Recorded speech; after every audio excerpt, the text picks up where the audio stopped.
ಈ ಕಾರ್ಯಕ್ರಮದ ಪ್ರಾಯೋಜಕರು ಜೈನ್ ಇರಿಗೇಷನ್ ಸಿಸ್ಟಮ್ಸ್ ಲಿಮಿಟೆಡ್, ಜಾಗತಿಕ ತುಂತುರು ಮತ್ತು ಹನಿ ನೀರಾವರಿ ಉಪಕರಣಗಳ ಉತ್ಪಾದಕರು, ಬೇಸಾಯ ತಂತ್ರಜ್ಞಾನ ನಿರೂಪಕರು ಹಾಗೂ ರೋಗರಹಿತ ಟಿಶ್ಯೂ ಕಲ್ಚರ್ ಗಿಡಗಳು, ಕ್ಯಾಡ್ಬರೀಸ್, ಕೋಕೋ ಬೆಳೆಸಿ ಅಧಿಕ ಆದಾಯ ಗಳಿಸಿ, ಹಾಗೂ ಸ್ಟಿಲ್ ಇಂಡಿಯಾ, ಸ್ಟಿಲ್ ಉಪಕರಣಗಳು ತನ್ನಿ ಪರಿವರ್ತನೆ. ವೀಕ್ಷಕರೇ ನಮಸ್ಕಾರ. ಇವತ್ತಿನ ಜ್ಞಾನ ವಿಜ್ಞಾನಿ ಕಾರ್ಯಕ್ರಮಕ್ಕೆ ತಮಗೆ ಸ್ವಾಗತ. ಇವತ್ತು ಕೂಡ ನಾವು ಶುಂಠಿಯ ಮುಂದುವರೆದ ಚರ್ಚೆಯಲ್ಲಿ ಇದ್ದೀವಿ. ಶುಂಠಿಯ ತಳಿಗಳನ್ನು ನೋಡಿದ್ವಿ, ಬೀಜದ ಆಯ್ಕೆ ನೋಡಿದ್ವಿ. ಈಗ ಇವತ್ತಿನ ಕಂತಿನಲ್ಲಿ ನಾವು ಶುಂಠಿಗೆ ಭೂಮಿಯ ಆಯ್ಕೆ ಮತ್ತು ಭೂಮಿಯ ತಯಾರಿ ಮತ್ತು ಮಡಿಗಳ ತಯಾರಿ, ಯಾಕೆಂದರೆ ಇದು ನಿಮಗೆ ಮುಂದೆ ಹಂತದಲ್ಲಿ ಗೊತ್ತಾಗುತ್ತೆ. ಶುಂಠಿ ಈ ಹಂತದಲ್ಲಿ ವಿಶೇಷವಾಗಿ ಮಡಿಗಳ ತಯಾರಿಯಲ್ಲಿ ಬಹಳ ಮಹತ್ವ ಇದೆ. ಇಲ್ಲಾಂದರೆ ಕೊಳೆ ರೋಗವನ್ನು ನಿರ್ವಹಣೆ ಮಾಡೋದು ಅಷ್ಟು ಸುಲಭದ ಕೆಲಸ ಅಲ್ಲ. ಕೊಳೆ ರೋಗ ಬಂತು ಅಂದರೆ ನಿಮಗೆ ಕಮರ್ಷಿಯಲಿ ವಯಬಲೇ ಆಗೋದಿಲ್ಲ. ಹಾಗಾಗಿ ಇದು ಭಾಳ ಮಹತ್ವದ ವಿಷಯ. ಬೇರೆ ಯಾವುದೋ ನಾವು ಅಡಿಕೆ ನಾವು ಇನ್ನೊಂದು ನಾಟಿ ಮಾಡ್ದಂಗೆ ಇದು ಮಾಡುವಂಥ ಬೆಳೆ ಅಲ್ಲ, ಭಾಳ ಮಹತ್ವದ ವಿಷಯ. ಈಗ ಬನ್ನಿ ನಮಗೆ ಚರ್ಚೆಗೆ ನಮಗೆ ಮಾಹಿತಿಯನ್ನು ಕೊಡೋದಕ್ಕೆ, ಜ್ಞಾನವನ್ನು ಕೊಡೋದಕ್ಕೆ ಡಾಕ್ಟರ್ ವೇಣುಗೋಪಾಲ್ ಸರ್ ಇದ್ದಾರೆ. ಸರಿಗೆ ಭೇಟಿಯಾಗಿ ನಾವು ಶುಂಠಿಯ ಮುಂದುವರಿದ ಚರ್ಚೆಯನ್ನು ಮಾಡೋಣ. ಸರ್ ನಮಸ್ಕಾರ. ಇವತ್ತಿನ ಜ್ಞಾನ ವಿಜ್ಞಾನಿ ಕಂತಿಗೆ ತಮಗೆ ಸ್ವಾಗತ. ಸರ್, ನಾವೀಗ ಶುಂಠಿಯ ಮುಂದುವರೆದ ಚರ್ಚೆಯಲ್ಲಿ ಶುಂಠಿಗೆ ಭೂಮಿ ಆಯ್ಕೆಯಿಂದ ಬರೋಣ. ನೀವು ಸಂಕ್ಷಿಪ್ತವಾಗಿ ಹಿಂದೆ ಹೇಳಿದಿರಿ, ಭೂಮಿ ಯಾವ ಥರದ ಭೂಮಿಯನ್ನು ಆಯ್ಕೆ ಮಾಡಬೇಕು, ಸ್ಲೋಪ್ ಇದ್ದಿದ್ದ, ಲೆವೆಲ್ ಇದ್ದಿದ್ದ, ನೀವು ಮಣ್ಣಿನ ಬಗ್ಗೆ ಹೇಳಿದಿರಿ, ಬಟ್ ಭೂಮಿಯ ಟೊಪೋಗ್ರಫಿ ಹೇಳಲಿಲ್ಲ. ಹೇಗಿರಬೇಕು? ಬಹಳಷ್ಟು ಸ್ಲೋಪ್ ಇದ್ದರೆ ಅದು ಬೇಡ. ಜೆಂಟ್ಲ್ ಸ್ಲೋಪು ಮತ್ತು ಸಮತಟ್ಟಾಗಿದ್ದರೆ ಅದನ್ನು ಆಯ್ಕೆ ಮಾಡ್ಬೋದು. ಓಕೆ, ಸ್ಲೋಪ್ ಇದೆ ಅಂದರೆ ಮಣ್ಣು ತೊಳ್ಕೊಂಡು ಹೋಗ್ತದೆ ಅಂತ. ಹೌದು, ಅಷ್ಟೇ ಅಲ್ಲ. ಮತ್ತು ಅದರಲ್ಲಿ ಸಿಗೋ ಬೆಡ್ಡುಗಳ ಪ್ರಮಾಣ ಕೂಡ ಕಡಿಮೆ. ಕೆಲಸಗಾರರಿಗೆ ಓಡಾಟಕ್ಕೆ ಕನ್ವೀನಿಯನ್ಸು ಕೂಡ ಅದು ಭಾಳ ಮುಖ್ಯ. ಅವಾಗ ಎಫಿಷಿಯನ್ಸಿ ಕಡಿಮೆ ಆಗುತ್ತೆ, ಲೇಬರ್ ಎಫಿಷಿಯನ್ಸಿ ಕಡಿಮೆ ಆಗುತ್ತೆ. ಅಂದರೆ ಈ ಕೇರಳದಲ್ಲ ಸ್ವಲ್ಪ ಗುಡ್ಗಾಡೆ ಹೆಚ್ಚು ಇಲ್ಲ, ಅದನ್ನು ಕೂಡ ಅವರು ಆದಷ್ಟು ಲೆವೆಲ್ ಮಾಡಿ ಚಿಕ್ಕ ಮಾಡಿ ಟೆರೆಸ್ ಥರ ಮಾಡ್ಕೊಂಡು ಮಾಡಬೇಕು. ಸೊ ನೀವು ಹೇಳೋದು ಜೆಂಟಲ್ ಸ್ಲೋಪ್ ಇದ್ರೆ ಒಳ್ಳೇದು. ಹೌದು. ಮತ್ತೆ ಅಲ್ಲಿ ಮೊದಲ ಹಂತ ಅಂದರೆ ಅವರು ಜಮೀನು ಆಯ್ಕೆ ಮಾಡಿದ ನಂತರ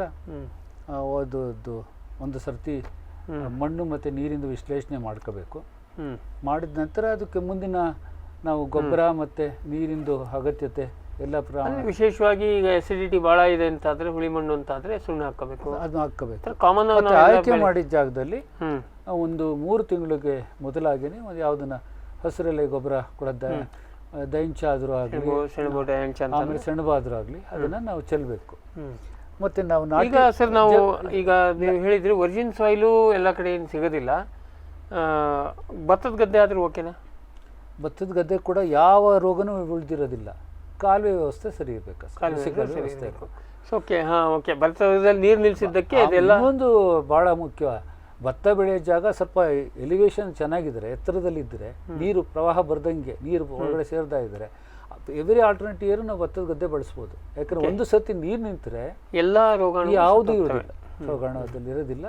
ಆದರೆ ನೀವು ಹೇಳ್ದಂಗೆ ಆಯ್ಕೆ ಮಾಡಿದ ಹಿಂದಿನ ಕಂತುಗಳಲ್ಲಿ ಹೇಳ್ತಾ ಇದ್ರೆ, ಆಯ್ಕೆ ಮಾಡಿದ ಜಾಗದಲ್ಲಿ ಮುಂಚೆ ಯಾವ ಬೆಳೆ ಹಾಕಿದ್ರಿ ಹೇಳೋದು ನೋಡಬೇಕು. ಈ ಮೆಣಸಿನಕಾಯಿ, ಟೊಮೆಟೊ, ಬದನೆ, ಹೊಗೆ ಸೊಪ್ಪು ಈ ಥರದ ಬೆಳೆಗಳು ಹಾಕಿದ್ದು. ಆಮೇಲೆ ದ್ವಿದಳ ಧಾನ್ಯ ಹಾಕಿದ್ರು ಪರವಾಗಿಲ್ಲ ಅಂತ ಅಂದ್ಬಿಟ್ಟು ಬೀನ್ಸ್ ಹಾಕಿದ್ದು ಬೇಡ. ನಾನೇ ಸೋತಿದ್ದೀನಿ ಒಂದು ಜಾಗದಲ್ಲಿ. ಹಲಸಂದೆ ಆಗಿರೋ ಕಡೆ ಹೋಗಿ ಅದ್ರಲ್ಲಿ ಕೊಳೆ ಬಂದಿತ್ತು ಮೊದಲು, ಅದು ಶುಂಠಿಗೆ ಟ್ರಾನ್ಸ್ಫರ್ ಆಯಿತು. ಸ್ಕ್ಲೆರೋಸಿಯಮ್ ಯಾವುದು? ಇಲ್ಲ, ಅದು ಕಾಯಿ ಕೊಳೆ ರೋಗ, ಪಿಥಿಯಂ. ಓಕೆ, ಅದು. ಆಮೇಲೆ ಇನ್ನು ಕೋಸು ವರ್ಗದ ಹಾಕಿದ್ದು ತರಕಾರಿ ಬೆಳೆ ಮಾಡೋದು ಬೇಡ. ಅದರಲ್ಲಿ 2 ಥರ ಬಂದ್ಬಿಡುತ್ತೆ. ದುಂಡಾಣು ಬರುತ್ತೆ, ಅಂದರೆ ಬ್ಯಾಕ್ಟೀರಿಯಾ ಕೂಡ ಬರುತ್ತೆ, ಫಂಗಸ್ ಕೂಡ ಬರುತ್ತೆ. ಸೊ ಹಾಗಾಗಿ ಈಗ ಈ ಬೆಳೆಗಳಿದ್ದಂಥ ಹಿಂದಿನ ಇದರಲ್ಲಿ ಅದಾಗ ನಾವು ಹೋದರೆ ನೋಡ್ಬೇಕು. ಪಪಾಯನ ಇನ್ನೊಂದು ಯಾವ್ದು ಹಾಕಿದ್ರು ಓಕೆ. ಪಪಾಯಿನ ಇಲ್ಲ, ಪಪಾಯಿನೂ ಕೂಡ ಅಲ್ಲಿ ಪಿಥಿಯಮ್ದು 3 ಸ್ಪೀಶೀಸ್ ಅಟ್ಯಾಕ್ ಆಗುತ್ತೆ. ಅದು ಹಣ್ಣು ಕೊಳ್ಳಿತಾ ಇರ್ಬೇಕಾದ್ರೆ ಇನ್ನೂ ಉಲ್ಬಣ ಆಗ್ತದೆ. ಓಕೆ, ಆದ್ರೆ ಪಪಾಯ ವೈರಸ್ ಇದಕ್ಕೆ ಸಂಬಂಧ ಇಲ್ಲ. ಪಪಾಯಿ ಜೊತೆ ಶುಂಠಿ ಹಾಕಿದಾಗ್ಲೂ ಕೂಡ ಅದು ಕಾಯಿ ಕೊಳೆದಂಗೆ ನೋಡ್ಕೋಬೇಕು ನಾವು. ಬಸ್ಸಿಗಲ್ ವ್ಯವಸ್ಥೆ ಒಂದಿರುತ್ತೆ, ಹಂಗಿರ್ಬೇಕು.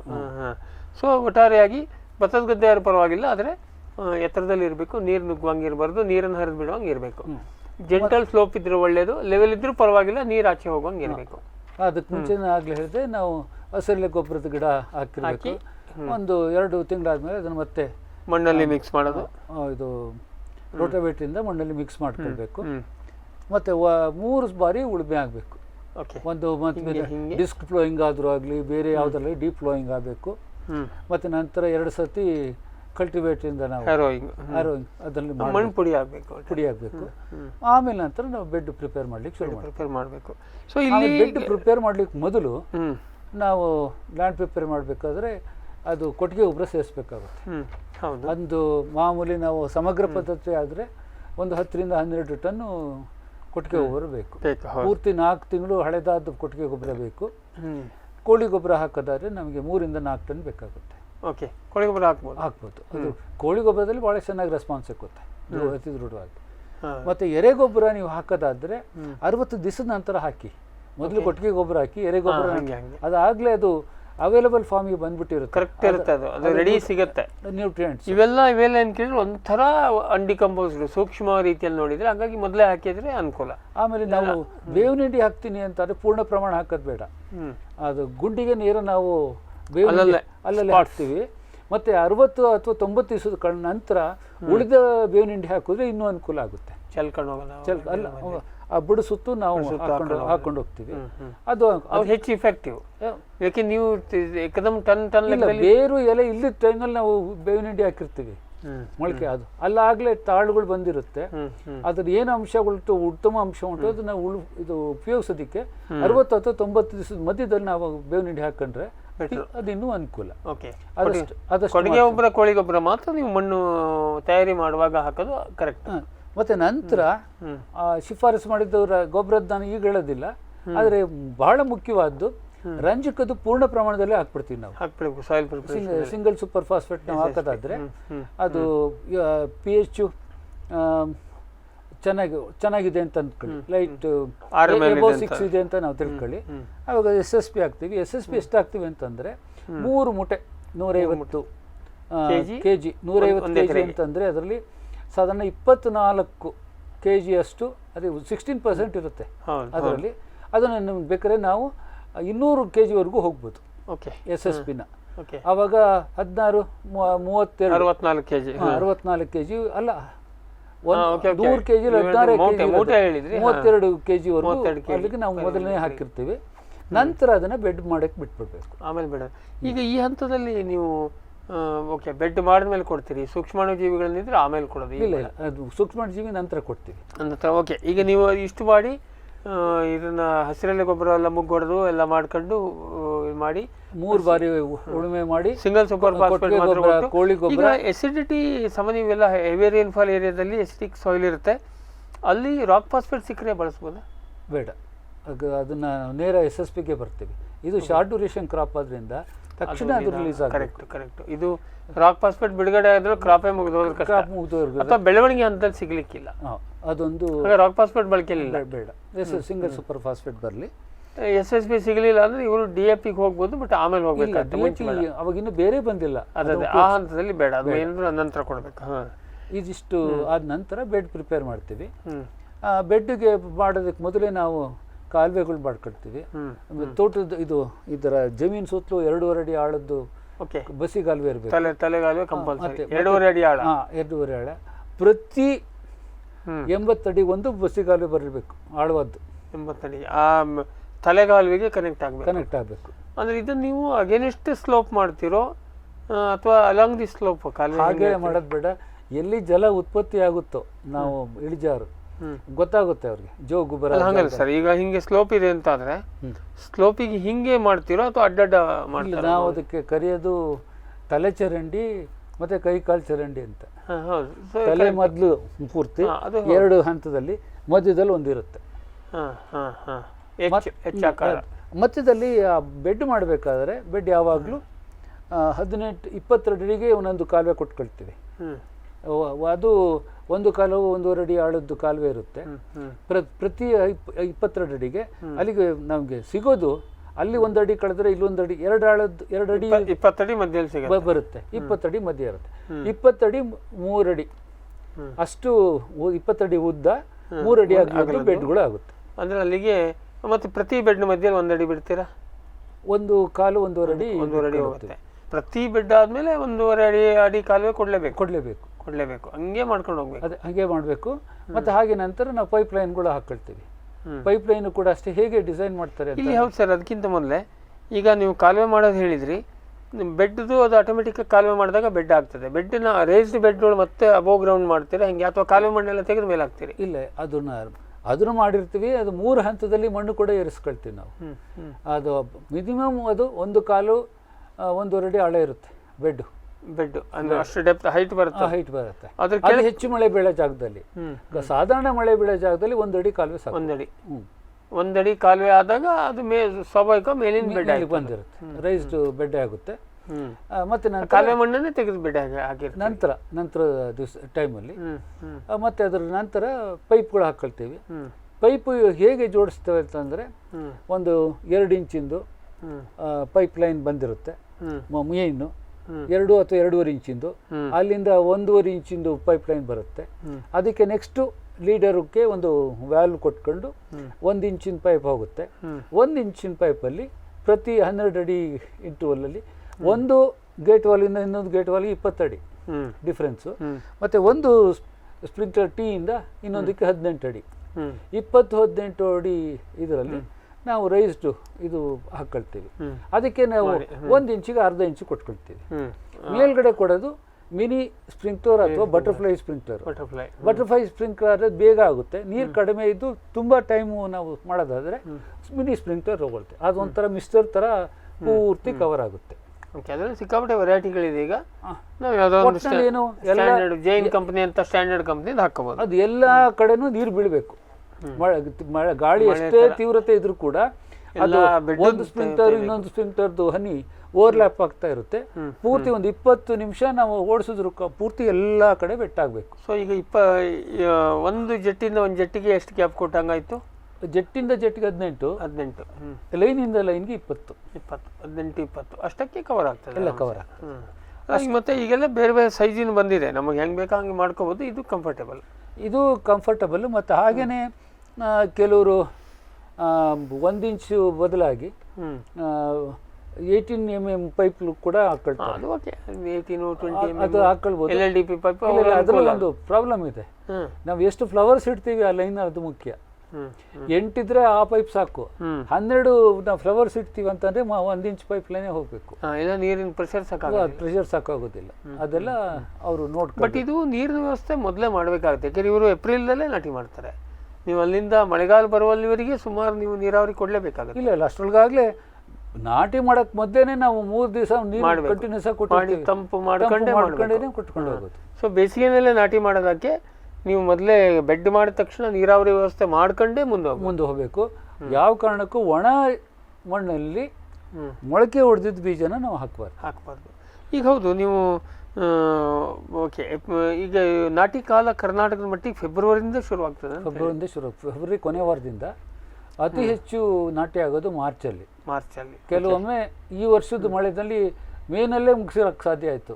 ಇನ್ನೂ ಕೆಲವು ಜಾಗದಲ್ಲಿ ಇನ್ನೂ ಮುಗಿದಿಲ್ಲ, ಯಾಕಂದ್ರೆ ನೀರು ಸಿಕ್ಕಿಲ್ಲ ಅವ್ರಿಗೆ. ಇದ್ರೂ ಕೂಡ ಕರೆಂಟ್ ಇಲ್ಲ, ಗುಣಮಟ್ಟದ ಕರೆಂಟ್ ಇಲ್ಲ, ಎಲ್ಲ ಫ್ರೀ ಕರೆಂಟ್ ಕೊಟ್ಟು ಹೋಗಿದೆ ಅಷ್ಟೇ. ಸೊ ಇದನ್ನ ಹಾಗಾಗಿ ಬೇಸಿಗೆಲ್ಲ ನಾಟಿ ಆಗೋದಕ್ಕೆ ಇದು ನೀರಾವರಿ ಕಂಪಲ್ಸರಿ, ಅಷ್ಟು ಮಾಡಿರ್ಬೇಕು. ಇದರಲ್ಲಿ ನೀರು ಹಾಯಿಸಕ್ಕೆ ಚಾನ್ಸೇ ಇಲ್ಲ. ಎಲ್ಲ ಕಾಲುವೆ ಮಾಡೋದಕ್ಕೆ ಹಾಯಿಸಿದ್ರೆ ಶುಂಠಿ ಕೃಷಿಕನೇ ಅಲ್ಲ, ಅವನು ಶುಂಠಿನ ಕೃಷಿಕ ಅಲ್ಲ. ಒಂದು ಕಾಯಿಲೆ ಇನ್ನೊಂದು ಕಡೆಗೆ ನೀರು ಮೂಲಕ ಮತ್ತೆ ನೀರು ಕಂಟ್ರೋಲ್ ಸಿಗೋದಿಲ್ಲ. ನೀರು ಹೆಚ್ಚಿಗೆ ಆದಲ್ಲಿ ಕೊಳೆ ಹಿಡ್ಕೊಳ್ತದೆ. ಆದ್ರೆ ಈಗ ಇದು ನೀವು ಸಾಮಾನ್ಯವಾಗಿ ಹೆಚ್ಚಿನ ಮಳೆ ಪ್ರದೇಶಕ್ಕೆ ಹೇಳಿದ್ರು ಅಥವಾ ಎಲ್ಲಾ ಕಡೆನೂ ಈ ಸ್ಟ್ರಕ್ಚರ್?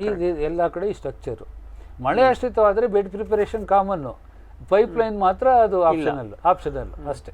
ಅಲ್ಲ, ಮಳೆ ಆಶ್ರಿತ ಅಂದ್ರೆ ನೀವು ಜೂನ್ದಲ್ಲಿ ನಾಟಿ ಮಾಡೋರು ಇದ್ದಾರೆ. ಈ ಗುಡ್ಗಾಡು ಪ್ರದೇಶ, ಈ ವಯನಾಡಲ್ಲಿ ಮೊದಲೆಲ್ಲ, ಆಮೇಲೆ ಮೇಘಾಲಯ ಆ ಏರಿಯಾ, ನಾರ್ತ್ ಈಸ್ಟ್ ಸುಮಾರು ಏರಿಯಾದಲ್ಲಿ, ಸಿಕ್ಕಿಮಲ್ಲಿ ಈ ನೀರಾವರಿ ವ್ಯವಸ್ಥೆ ಇಷ್ಟೆಲ್ಲ ಬರೋದಕ್ಕಿಂತ ಮೊದಲು ಬೇರೆ ದಾರಿ ಇರಲಿಲ್ಲ. ಈಗಲೂ ಕೂಡ ಅಷ್ಟೇ ಮಳೆ ಆಶ್ರಿತ. ನಾಗಾಲ್ಯಾಂಡು, ನಾವು ಮೇಘಾಲಯ ಮತ್ತೆ ಸಿಕ್ಕಿಂ ಎಲ್ಲ ತಗೊಂಡ್ರೆ ಮಳೆ ಆಶ್ರಿತ. ಅಡ್ಜಸೆಂಟ್ ಭೂತಾನ್, ನೇಪಾಳ ಎಲ್ಲ ತಗೊಂಡ್ರೆ ಅವೆಲ್ಲ ಮಳೆ ಆಶ್ರಿತ. ಮಳೆ ಬರೋ ಹಂತಕ್ಕೆ ಕರೆಕ್ಟ್ ಆಗಿ ನಾಟಿ ಮಾಡ್ಕೊತಾರೆ.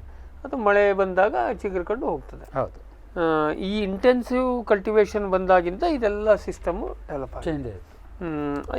ಇತ್ತೀಚಿನ ಒಂದು 20 ವರ್ಷದ ಈಚಿನ ವ್ಯವಹಾರ ಅಂತ ಹೇಳ್ಬೋದು. 20 ಹೆಚ್ಚಕ್ಕಿಂತ ನಾವು ಹಾಗೆ ನಾವು ತೊಗೊಂಡೋದ್ರೆ ಕಳೆದ 12-14 ವರ್ಷಗಳಲ್ಲಿ ಅತಿ ಹೆಚ್ಚು ಬದಲಾವಣೆಗಳಾಯಿತು.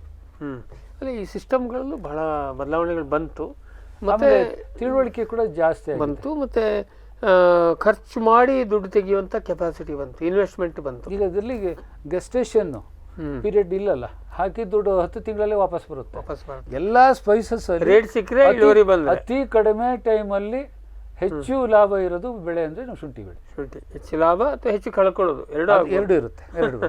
ಬಟ್ ಭಾಳ ಕಡಿಮೆ ಅವಧಿಯಲ್ಲಿ ಯಾವ್ದಾರ ಒಂದು ರೀತಿಯಲ್ಲಿ 10 ತಿಂಗಳಲ್ಲಿ ಒಂದು ವರ್ಷ ಅಂತ ಇಟ್ಕೋಬೋದು ಇಷ್ಟು ಇದರಲ್ಲಿ.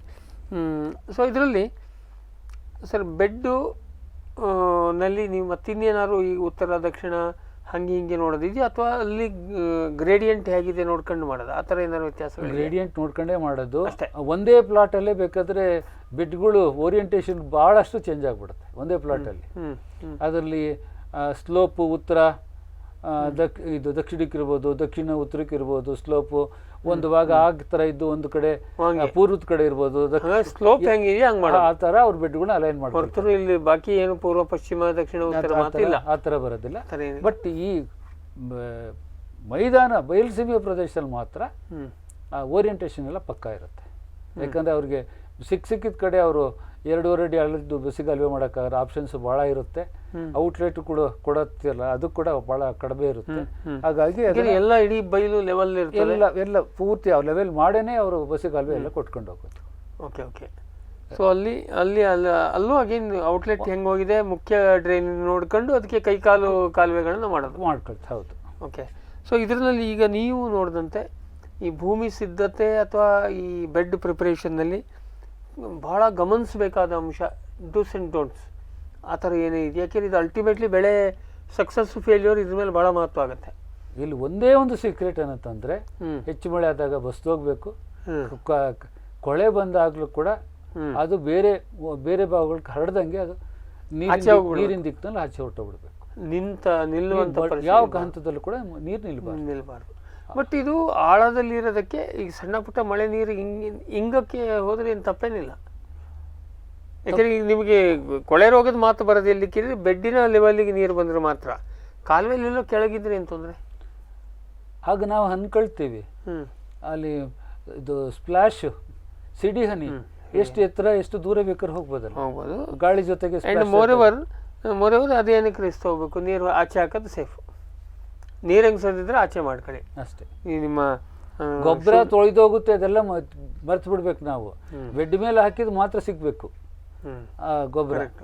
ಸೊ ಇದನ್ನ ಹೌದು ಬೆಡ್ಡಿಂದ ಲೀಚ್ ಆಗಿ ಸಾಕಷ್ಟು ಒಳ್ಳೆ ಅದಕ್ಕೂ ಕೂಡ ಒಂದು ಇದು ಮಾಡ್ತಾರೆ. ಅದು ಮೊಳಕೆ ಬಂದು ಒಂದು 3-4 ಅದರಲ್ಲಿ ಮರಿ ಬರ್ಲಿಕ್ಕೆ ಶುರುವಾದೆ. ಮರಿ ಅಂದರೆ ಹಿಂಡು ಟಿಲ್ಲರ್ಸ್ ಬರೋಕ್ಕೆ ಶುರು ಆಗ್ತಾ ಇದ್ದಂಗೆ ಅಂಚನ್ನ ತಿದ್ದುತ್ತಾರೆ. ಅದನ್ನ ಒಳಗಡೆ ಮುರಿದು ಅದು ಬಿದ್ದಿದ್ದು ನೀರು ಆಚೆ ಹೋಗ್ಬಾರ್ದು. ಬಟ್ಲು ತರ ಅಂಚುನ ಇದು ಸಣ್ಣ ಪ್ಲೇಟ್ಗೆ ಅಂಚು ಮುರಿ ನೀರು ಏನಿದ್ರು ಒಳಗೆ ಹಿಂಗಿ ಹೋಗ್ಬೇಕು, ಹಿಂಗ್ಬೇಕು. ಹೆಚ್ಚಿದ್ರೆ ಅದು ಬಸ್ದು ಹೋಗ್ಬೇಕು. ಏನು ಅದು ಅಂಚು ಸುಮ್ಮನೆ ತಿದ್ದದಷ್ಟೇ. ಗೊತ್ತಾಯ್ತು. ಬಟ್ ಏನೇ ಆದ್ರೂ ಒಂದು ಸಣ್ಣ ಮಟ್ಟ ಲೀಚಿಂಗ್ ಇರುತ್ತೆ. ಕಾಲುವೆ ಕೊಟ್ಟು ನೀರು ಹೊರಗೆ ಹಾಕಿದಾಗ ಅದು ಏನು ಮಾಡೋಕ್ಕಾಗೋದಿಲ್ಲ. ಅಷ್ಟು ಒಂದು ಎಚ್ಚರಿಕೆ ಅವರು ತೊಗೊಂಡಿರ್ಬೇಕು. ಅಷ್ಟು ಮಾಡಿದ್ರೆ ಏನೂ ತೊಂದರೆ ಇಲ್ಲ. ಈಗ ಹಾಕಿದ್ದು ನಾವು ಸುಮಾರು ಕಾಸ್ಟ್ಲಿ ಪ್ರಾಡಕ್ಟ್ಸ್ ಹಾಕಿರ್ತೀವಿ.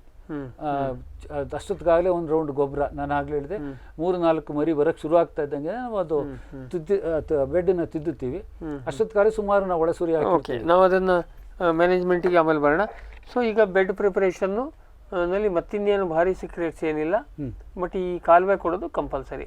ಆಮೇಲೆ ನಾಟಿಕ್ಕಿಂತ ಮೊದಲೇ ಕಾಲುವೆ ಮಾಡ್ಕೋಬೇಕು. ಆಮೇಲೆ ಅಲ್ಲಿ ಏನು ಮಾಡೋಕ್ಕಾಗಲ್ಲ. ಆಮೇಲೆ ಮಾಡ್ಕೋಬೋದು. ಮೊದಲು ಬಿತ್ತನೆ ಬೀಜ ಹಾಕ್ಬಿಟ್ಟ ಅಂದಾಗ ಅವಾಗ ಮಾಡೋಕೆ ನಮಗೆ ಅವಕಾಶನೇ ಇರ್ತದೆ. ತುಂಬ ಕೆಸರಾಗ್ಬಿಡುತ್ತೆ. ಆ ಬೆಡ್ಡು ಕೂಡ ಸರಿ ಬರೋದಿಲ್ಲ ಆಗತ್ತೆ. ಜಾಗನೂ ಇರೋದಿಲ್ಲ, ನಿಂತ್ಕೊಳ್ಳೋಕೆ ಜಾಗ ಇಲ್ಲ ಅಲ್ಲಿ.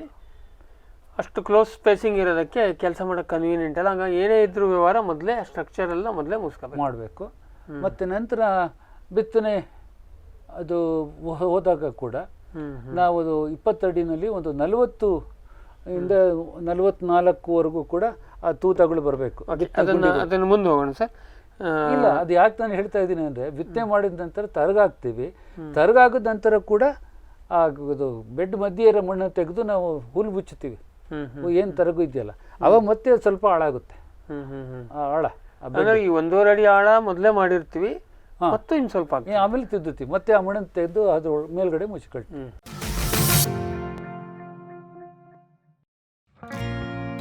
ಜೈನ್ ಇರಿಗೇಷನ್ ಸಿಸ್ಟಮ್ಸ್ ಲಿಮಿಟೆಡ್ ಭಾರತದ ಹನಿ ನೀರಾವರಿ ತಂತ್ರಜ್ಞಾನದ ಪ್ರಥಮ ಪ್ರವರ್ತಕ, ಜಗತ್ತಿನ ಅತಿ ದೊಡ್ಡ ಸ್ಪ್ರಿಂಕ್ಲರ್ಸ್ ಉತ್ಪಾದಕ ಕಂಪನಿ. ಸಂರಕ್ಷಿತ ಕೃಷಿಯಲ್ಲಿ ಹಸಿರು ಮನೆಗಾಗಿ ಮಿಸ್ಟರ್, ಫಾಗರ್, ಫ್ಯಾನ್ ಮತ್ತು ಪ್ಯಾಡ್ ಹಾಗೂ ನೆರಳು ಮನೆ, ಸ್ವಯಂಚಾಲಿತ ನೀರಾವರಿ ವ್ಯವಸ್ಥೆ ಮತ್ತು ರಸಾವರಿ ತಂತ್ರಜ್ಞಾನ. ಕೃಷಿಯಲ್ಲಿ ನೀರಿನ ಸಮರ್ಪಕ ಬಳಕೆ ಹಾಗೂ ಉಳಿತಾಯಕ್ಕೆ ಮತ್ತೊಂದು ಹೆಸರು ಜೈನ್.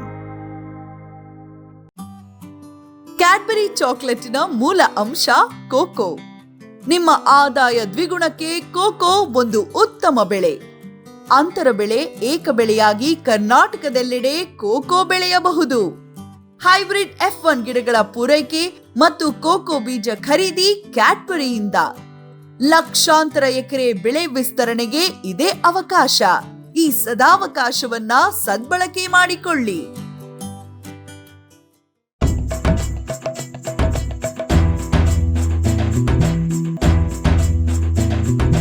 ಕೃಷಿ ಪ್ರಗತಿ ಸಾಕಾರವಾಯಿತು, ಸ್ಟಿಲ್ ತಂತ್ರಜ್ಞಾನದಿ ಸಾಧ್ಯವಾಯಿತು, ಬದಲಾವಣೆಗೆ ಕಾಲ ಕೂಡಿ ಬಂತು. ಸ್ಟಿಲ್ ಉಪಕರಣಗಳು ತನ್ನಿ ಪರಿವರ್ತನೆ.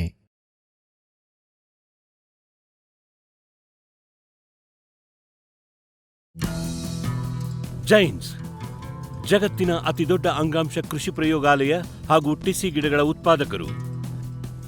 ಸಮೃದ್ಧ ಇಳುವರಿಗೆ ಜೈನ್ ಜೀನೇನ್, ಯಾಲಕ್ಕಿ, ನೇಂದ್ರನ್ ಹಾಗೂ ಕೆಂಪು ಬಾಳೆ ಸಸಿಗಳು, ದಾಳಿಂಬೆ, ಭಗವತಳಿಯ ರೋಗಮುಕ್ತ ಸಸಿಗಳು, ಲಕ್ನೋ 49 ಪೇರಳೆ, ಸ್ಟ್ರಾಬೆರಿ ಇತ್ಯಾದಿ ಗಿಡಗಳು ಯೋಗ್ಯ ಬೆಲೆಯಲ್ಲಿ. ಅಂಗಾಂಶ ಕೃಷಿಯ ಜಾಗತಿಕ ಬ್ರ್ಯಾಂಡ್ ಜೈನ್.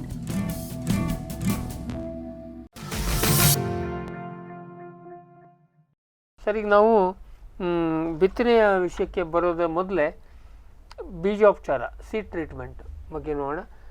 ಯಾಕೆಂದರೆ ಶುಂಠಿ ಅಂದರೆ ಕೊಳೆ ಅಂದರೆ ಶುಂಠಿ ಹೇಳುವಂಥ ಒಂದು ಕಲ್ಪನೆ ಇದೆ. ಆ ದೃಷ್ಟಿಯಿಂದ ನಾವು ಬೀಜೋಪಚಾರ, ಈಗ ನಾವು ಬೀಜವನ್ನು ಆಯ್ಕೆ ಮಾಡ್ಕೊಂಡು ಎಲ್ಲ ಇನ್ನೂ ಮೊಳಕೆಗೆ ರೆಡಿ ಇದೆ, ಬಟ್ ಮೊಳಕೆ ಬಂದಿರೋದಿಲ್ಲ. ಆ ಹಂತದಲ್ಲಿ ನಾವು ಬೀಜೋಪಚಾರ ಮಾಡಬೇಕು. ಅದೆಲ್ಲ ಬೆರಳನ್ನು ಮುರಿಯೋದೇ ಹೇಗೆ? ಈಗ ಒಂದು ದೊಡ್ಡ ಹಲ್ಲೆ ಇರುತ್ತೆ, ಒಂದು ಹೆಪ್ಪಿರುತ್ತೆ, ನಾವು ಹಲ್ಲೆ ಅಂತ ಹೇಳ್ತೀವಿ, ನೀವು ಹೆಪ್ಪು ಅಂತ ಹೇಳ್ತೀರಿ. ಅದನ್ನು ಕೊನೆ ಪಕ್ಷ 3 ಕಣ್ಣಿರುವಂಥದ್ದನ್ನು ಮುರಿತೀವಿ, ಕರೆಕ್ಟಾ? ಅದರಲ್ಲಿ ಆ ಮಧ್ಯದ ದಿಂಡು ಪ್ರಯೋಜನಕ್ಕಿಲ್ಲ, ಬಿತ್ತನೆಗೆ ಇಲ್ಲ. ಅದನ್ನು ಸಣ್ಣ ಪುಡಿ ಅಷ್ಟೇ. ಅದೇನಾದರೂ ಜೊತೆಗೆ ನಾನು ಆಗಲೇ ಹೇಳಿದೆ, ಅದು ಮಣ್ಣಲ್ಲಿ ಹಾಕಿದ್ರು ಕೂಡ ಅದೇನು ಕರಗೋದಿಲ್ಲ. ಮುಂದಿನ ವರ್ಷಕ್ಕೆ ನಮ್ಗೆ ಸಿಕ್ಕುತ್ತೆ. ಅದು ಬೆಲ್ಟ್ ಆಗಿ ಸಿಗುತ್ತೆ. ಅದು ಇಲ್ಲ, ಅವಾಗ ಯಾರು ಬೇಕಿದೆ ತುಂಬಾ ಅದ್ರಲ್ಲಿ ಏನು ಕಣ್ಣೇ ಇಲ್ಲ, ಏನೂ ಇಲ್ಲ ಅಂತಂದ್ರೆ ಅದನ್ನ ತೆಗೆದು ನಾವು ಉಪಯೋಗಿಸ್ಕೋಬಹುದು. ಮಾರಾಟಕ್ಕಾದ್ರೂ ಆಗ್ಬೋದು, ಅಥವಾ ಒಣ ಶುಂಠಿ ಕೂಡ ಆಗ್ಬೋದು. ಶುಂಠಿ ತಗೋದು. ಬಟ್ ಏನಂದ್ರೆ ಟ್ರೀಟ್ ಮಾಡಿದ್ದ ಒಣ ಶುಂಠಿ ಆಗ್ಬಾರ್ದು, ಯಾಕಂದ್ರೆ ಮೆಡಿಸಿನ್ ಆಗ್ಲೇ ಅದಕ್ಕೆ ಸ್ವಾಭಾವಿಕ. ನಾವೀಗ ಬೆರಳುಗಳನ್ನೆಲ್ಲ ಕಟ್ ಮಾಡ್ಕೊತೀವಿ, ಅದು ಕನಿಷ್ಠ ಪಕ್ಷ 3 ಕಣ್ಣಿರ್ಬೇಕು. ಇನ್ನು ಕೆಲವರು ಅದಕ್ಕಿಂತ ದೊಡ್ಡದು ಮಾಡ್ತಾರೆ, ಹೆಚ್ಚಿಗೆ ಇದು ಬರಲಿ ಅಂತ ಆಯಿತು. ಅದಕ್ಕೆ ಅವಾಗ ನಾವು ಮುರಿದಾಗ ಅದಕ್ಕೆಲ್ಲ ಗಾಯ. ಅದರಲ್ಲಿ ಏನಾದರೂ ಕೊಳ್ತಿದ್ದ ಭಾಗ ಅಥವಾ ಕೊಳಿಬೇಕು ಅಂತ ಇಲ್ಲ, ಗಾಯ ಆಗಿದ್ದ ಭಾಗಗಳು ಮೊದಲೇನೆ ಇದ್ದರೆ ಅದನ್ನೆಲ್ಲ ತೆಗೆದು ಬೀಜನ ನಾವು ಪ್ರಿಪೇರ್ ಮಾಡ್ಕೊಳ್ತೀವಿ. ಓಕೆ, ಮುರಿದು ಒಂದು ಕಡೆ ಎಲ್ಲ ಶೇಖರಿಸ್ಕೊಳ್ತೀವಿ. ಅದನ್ನು ಒಂದು 20-25 kg ಚಿಕ್ಕ ಅಗ್ರೋಶೇಡ್ ನೆಟ್ಟಲ್ಲಿ ಅದನ್ನೆಲ್ಲ ತುಂಬಿಸಿ ಅದನ್ನು ಕಟ್ಬಿಡ್ತೀವಿ, ಲೂಸಾಗಿ ಕಟ್ಟಿಡ್ತೀವಿ. ನಂತರ ಅದನ್ನು ಒಂದು ಮುಖ್ಯವಾಗಿ ಏನಂತಂದರೆ, ನಾವು ಮುಂದಿನ ಹಂತಕ್ಕೆ ನಾವು ಹೋಗಬೇಕಾದ್ರೆ ಯಾವ್ಯಾವ ಸಮಸ್ಯೆಗಳು ಬೀಜದ ಮೂಲಕ ಬರುತ್ತೆ ಅನ್ನೋದ್ರ ಬಗ್ಗೆ ನಾವು ಸ್ವಲ್ಪ ವಿಚಾರ ಮಾಡಬೇಕು. ಅದಕ್ಕೆ ತಕ್ಕನಾಗಿ ನಾವು ಅದು ಬೇಕಾದ ಶಿಲೀಂಧ್ರನಾಶಕ ಅಥವಾ ಮತ್ತೆ ಕೀಟನಾಶಕಗಳನ್ನ, ಕೀಟನಾಶಕಗಳಿಗೂ ಬರುತ್ತೆ. ಇದು ಬೀಜದಿಂದ ಬರೋ ಅಂತ ರೋಗಗಳು ಅಂತ ನಾವು ತಗೊಳ್ಳೋದಾದ್ರೆ ಅತಿ ಮುಖ್ಯ ನಾವು ಕೊಡಬೇಕಾದ್ದು ಕೆಂಪು ಕೊಳೆ ರೋಗ. ಅದಕ್ಕೆ ಹಳದಿ ಕೊಳೆ ರೋಗ ಅಂತಲೂ ಹೇಳ್ತಾರೆ. ಅದು ನಂತರ ಕೆಂಪು ಅಂತ ಯಾಕೆ ಬಂತು? ಅದಕ್ಕೆ ಕೆಂಪಾಗುತ್ತೆ, ಹಳದಿ ಕಲರ್ ಟಿಲ್ಲರ್ಸ್ ಕೆಂಪಾಗಿರುತ್ತೆ. ಕೆಂಪಾಗ್ತದೆ ಅಲ್ಲ, ಅದು ಒಣಗಿ ಹಾಗೆ ನಿಂತಿರುತ್ತೆ, ಕೊಳ್ತು ಒಣಗಿ. ಇದಲ್ಲ ರೈಸೋಮ್ ಅಲ್ಲ, ಗಡ್ಡೆ ಅಲ್ಲ, ಗಿಡ ಕೆಂಪಾಗುತ್ತೆ ಅಂತ. ತಾಳು ಕೆಂಪಾಗಿರುತ್ತೆ, ಟಿಲ್ಲರ್ಸ್. ಅದೊಂದು. ಮತ್ತು ಇನ್ನೊಂದು ಕರಿಕೊಡ್ಡಿ ರೋಗ ಅಂತ ಅಥವಾ ಹಸಿರು ಕೊಳೆ ರೋಗ ಅಂತ ಹೇಳ್ತೀವಿ. ಅದ್ರಲ್ಲಿ ಕೆಂಪಾಗಲ್ಲ, ಅದರಲ್ಲಿ ಇದು ಎಲೆಗಳು ಒಳಗಡೆ ಒಳಭಾಗಕ್ಕೆ ಆಗಲೇ ಸುಳ್ಕೊಂಡಿರ್ತವೆ, ಸ್ವಲ್ಪ ಬಿಸಿಲು ಬಿದ್ದ ಕಡೆ ಎಲ್ಲ ಅದು ಹಾಗೆ ವಿಲ್ಟ್ ಆಗ್ತಾ ಇರುತ್ತೆ.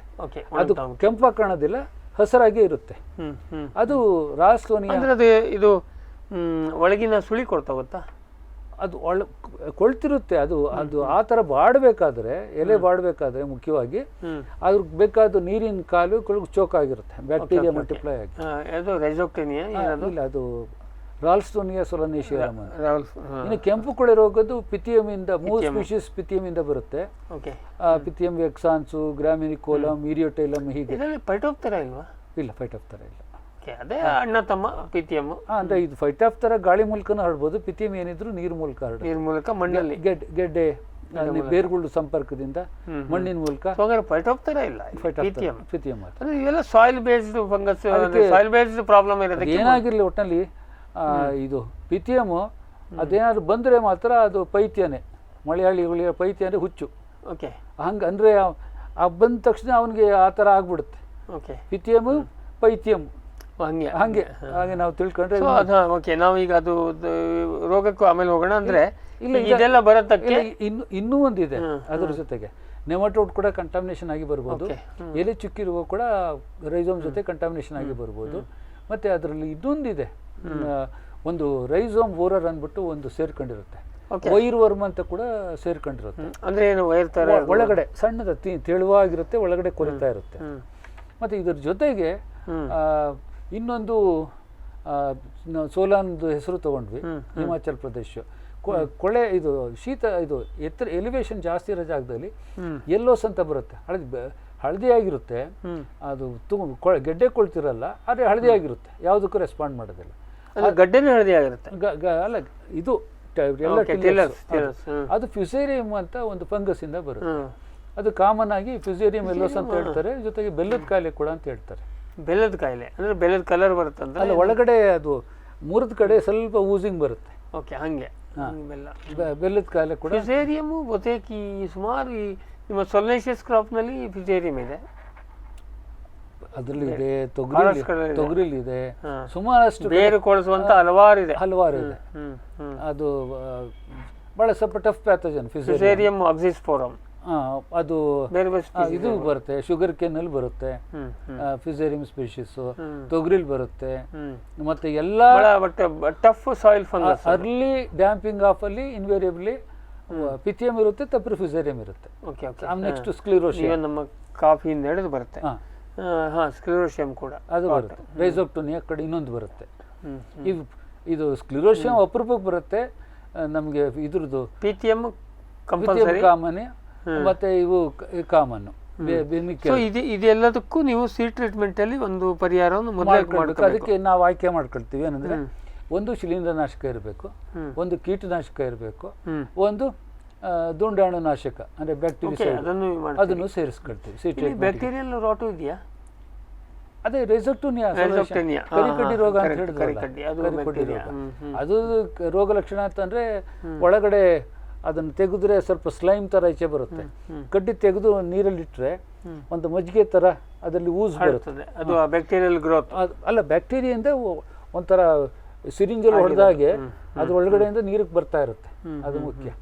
ಸೊ ಇದನ್ನೆಲ್ಲ ಟ್ರೀಟ್ಮೆಂಟ್ ಮಾಡ್ಲಿಕ್ಕೆ ನಾವು ಒಂದು ಏನು ಮಾಡ್ತೀವಿ ಅಂತಂದರೆ, ಒಂದು ಪ್ಲಾಸ್ಟಿಕ್ಕಲ್ಲೇ ನಾವು ಸಣ್ಣ ಗುಂಡಿ ಮಾಡಿ ಎರಡು ನೆಲದೊಳಗೆ ಗುಂಡಿ ಮಾಡಿ, ಮೊದಲೇ ವಾಲ್ಯೂಮ್ ಜಾಸ್ತಿ ಅಲ್ಲ, ನಾವು ಬ್ಯಾರಲ್ಗಳ ಟ್ರೀಟ್ಮೆಂಟ್ ಮಾಡಲಿಲ್ಲ, ಮತ್ತೆ ಬಾಯಿ ಆಗಲೇಬೇಕು.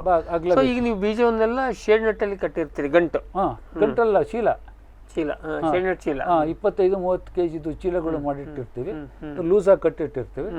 ಮತ್ತೆ ಇದ್ರ ಶಿಲೀಂಧ್ರ ಇದು ಹಾಕೊಳ್ತೀವಿ. ಯಾವ್ದು ಹಾಕ್ತೀರಿ ಇದರಲ್ಲಿ? ನೀರಲ್ಲಿ. ಅದೇ ಒಂದು ಶಿಲೀಂಧ್ರನಾಶಕ, ಒಂದು ಬ್ಯಾಕ್ಟೀರಿಯಾ, ಕೀಟನಾಶಕ. ಒಂದು ಹಂತಕ್ಕೆ ನಾವು ತಗೊಂಡ್ರೆ ಅಲ್ಲಿ ಮುಖ್ಯವಾಗಿ ನಾವು ಸ್ಪ್ರಿಂಟು, ಸಾಫ್ ಅಥವಾ ಕಂಪೇನಿಯನ್, ಅದರಲ್ಲಿ ಒಂದು ಸಿಸ್ಟಮಿಕ್, ಒಂದು ಕಾಂಟ್ಯಾಕ್ಟ್ ಫಂಜಿಸೈಡ್ ಇರುತ್ತೆ. ಅದು ಪ್ರತಿ 1 ಲೀಟರ್ಗೆ 3 ಗ್ರಾಮ್ ಪ್ರಮಾಣ. ಕೆಲವು 2 ಪ್ರಮಾಣ ಕೂಡ ಸಾಕಾಗುತ್ತೆ, 2 ರಿಂದ 3 ಗ್ರಾಮ್ ಪ್ರತಿ ಲೀಟರ್ಗೆ. ಮತ್ತು ಹಾಗೆಯೇ ಬ್ಯಾಕ್ಟೀರಿಯಾ ಇದಕ್ಕೆ COC ಏನು ಇಫೆಕ್ಟಿವ್ ಅಲ್ಲ, ನೆಕ್ಸ್ಟ್ ನಾನು ಹಂತಕ್ಕೆ ಬರ್ತೀನಿ ನಾನು. ಆಮೇಲೆ ಸ್ಟೆಪ್ಟೋಸೈಕ್ಲಿನು, ಸ್ಟೆಪ್ಟೋಮಿಸಿನ್ ಸಲ್ಫೇಟ್ ಮತ್ತು ಟೆಟ್ರಾಸೈಕ್ಲಿನ್ ಸೇರಿದು ಸ್ಟೆಪ್ಟೋಸೈಕ್ಲಿನು ಅಲ್ಲ ಇರುತ್ತೆ. ಅದು ಕಮರ್ಷಿಯಲ್ ಆಗಿ ಪ್ಲಾಂಟೋಮೈಸಿನ್ ಹೆಸರಲ್ಲಿದೆ. ಅದು 1 ಗ್ರಾಮ್ ಪರ್ ಲೀಟರ್ ಪ್ರಮಾಣಕ್ಕೆ ಬರುತ್ತೆ, ಸಾಕು, ಅಷ್ಟು ಸಾಕು. ಮತ್ತು ಇನ್ನೊಂದು 2 ಬ್ರೋಮೋ ಒಂದು ಅಥವಾ 3 ಡಯಾಲ್ ಅಂದ್ಬಿಟ್ಟು ಇದು ಬೇರೆ ಬೇರೆ ಇದೆ, ಅದು ಕೂಡ ಅಷ್ಟೇ 2 ಗ್ರಾಮ್ ಕೀಟನಾಶಕ. ಅಲ್ಲ, ಇದು ಬ್ಯಾಕ್ಟೀರಿಯಾ, ಅದಕ್ಕೆ ಬ್ಯಾಕ್ಟೀರಿಯಾನಾಶಕ ಅಂತಲೇ ಇದೆ. ಇದು 2 ಬ್ರೋಮೋ 2 ನೈಟ್ರೋ ಪ್ರೊಪೇನ್ ಅಂತ ಒಂದು, ಅದು 2 ಗ್ರಾಮ್ 1 ಲೀಟರ್ ಬರುತ್ತೆ. 3 ಡಯಾಲ್ ಅಂದ್ಬಿಟ್ಟು ಅದು ಕೂಡ 2 ಗ್ರಾಮ್ ಪರ್ ಬ್ಯಾಕ್ಟೀರಿಯಾನಾಶಕ. ಈ ಮೂರಲ್ಲಿ ಯಾವ್ದಾನ ಒಂದು. ಅದರಲ್ಲಿ ಸ್ಟೆಪ್ಟೋಸೈಕ್ಲಿನ್ ತಗೊಂಡ್ರೆ, ಅದೇ ಪ್ಲಾಂಟೋಮೈಸಿನ್ ಅಂತ ಹೇಳಿದ್ನಲ್ಲ, ಅದು ತಗೊಂಡ್ರೆ ಅದು ಬಹಳ ಒಳ್ಳೇದದು.